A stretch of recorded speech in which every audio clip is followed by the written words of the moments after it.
Hello, welcome to my channel, me and my ME CFS, and today I will talk about sleep and how to get some sleep. Please subscribe my channel if you want to hear some more tips about symptom management with ME CFS. So people with ME CFS usually have trouble with sleep. Sometimes they sleep much too much, and sometimes they have difficulty getting any sleep at all. Sometimes their sleeping rhythm is turned upside down, so they feel dead tired in daytime, and at the night they can't sleep. I'm not a medical expert. I will just tell you what I have tried and what has worked for me and what has not. For me, it's difficult to sleep all through the night. I usually fall asleep quite well, and I sleep for maybe 4 hours, 5 hours, but then I start waking up and I wake up again and again and again. And what is most usual for people with ME/CFS is that they don't feel refreshed when they wake up. They feel just as tired as when they went to bed. And I have tried, of course, different things to get some more sleep.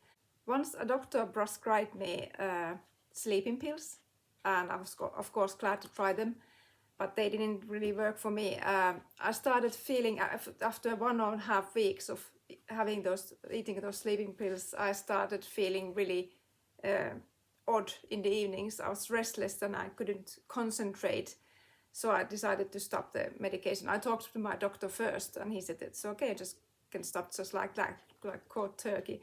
But I crashed really bad, and I went to a very difficult state.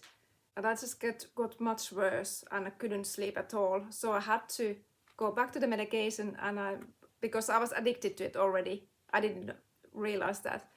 But I started the medication again, and then I just started weaning off little by little. But even then I crashed really bad, and I never got back to the same health as I was before starting those pills. So they just didn't suit me at all. After that, I've been really careful not to take any medication that can cause addiction.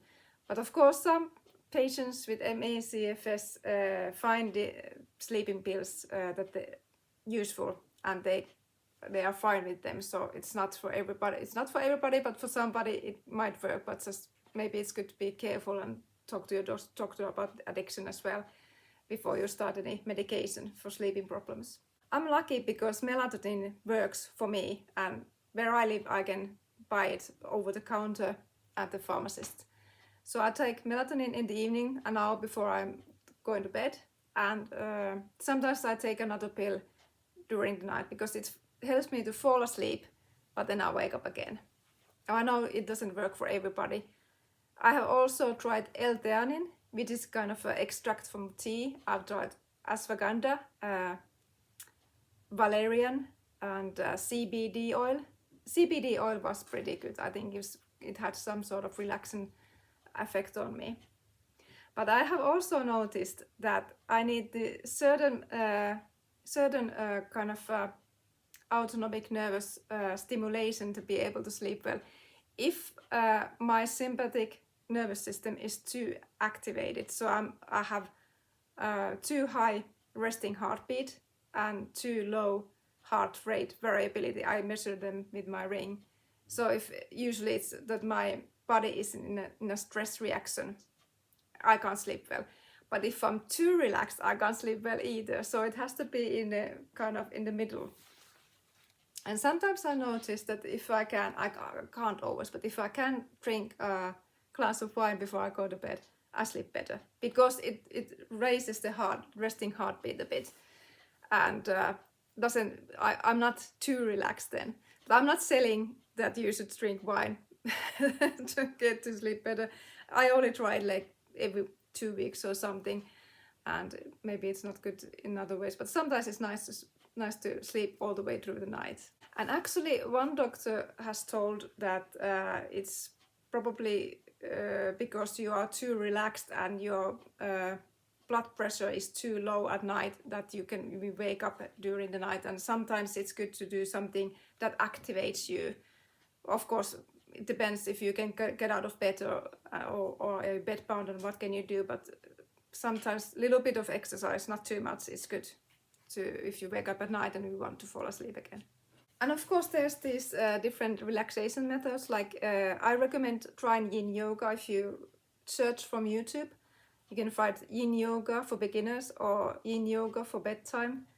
You can try them. They are kind of long, very relaxing, not too deep stretches for getting down and relaxing before going to bed. And sometimes I use mindfulness to get some sleep. I know mindfulness is not supposed to get you to sleep. You are supposed to, be present and all that stuff. But I found out that, for example, a program called Body Scan, it helps me to fall asleep. When I go to bed, I start thinking about how do I feel in my body. I start from my head. I think where my head touches the pillow, and can I feel my hair, and can I feel my pajamas around my neck, and I go all the way to my hands and my body and my legs, and that helps me to fall asleep usually. If that doesn't help, I continue with concentrating on my breath. I try to think how it feels in my nose, and then I count 5 breaths and how it feels in my throat and how it feels in my chest and my stomach. That sometimes helps me to fall asleep.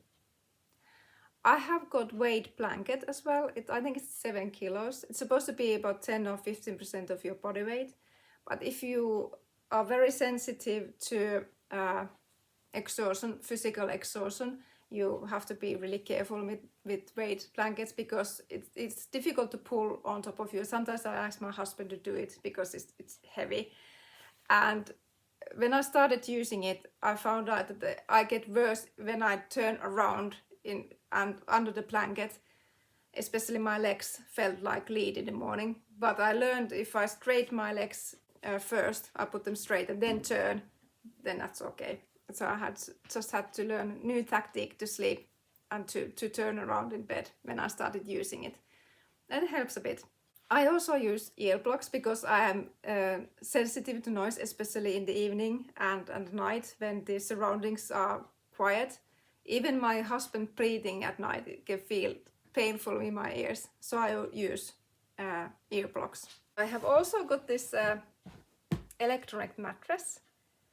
This is a vibrating mattress. I bought this second hand.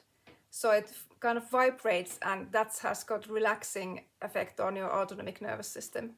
This one can also do kind of activation for you, but I don't usually use that. I use the relaxation program, and yeah, I've done this. Yeah.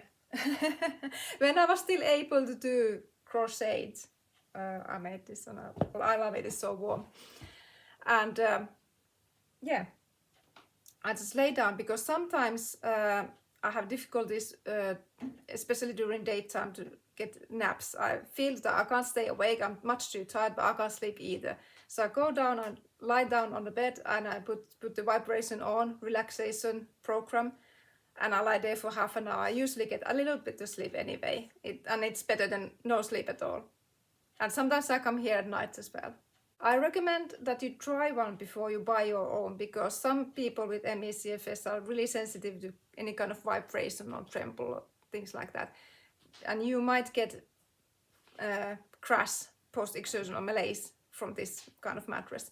So if you have a physiotherapist, for example, that has this kind of mattress or chair, try one first and try with lowest possible setting before you buy your own one. It's time to get some sleep. Hope you get some sleep too, and next time maybe something about self-compassion. Do subscribe my channel if you want to hear some more. Bye bye.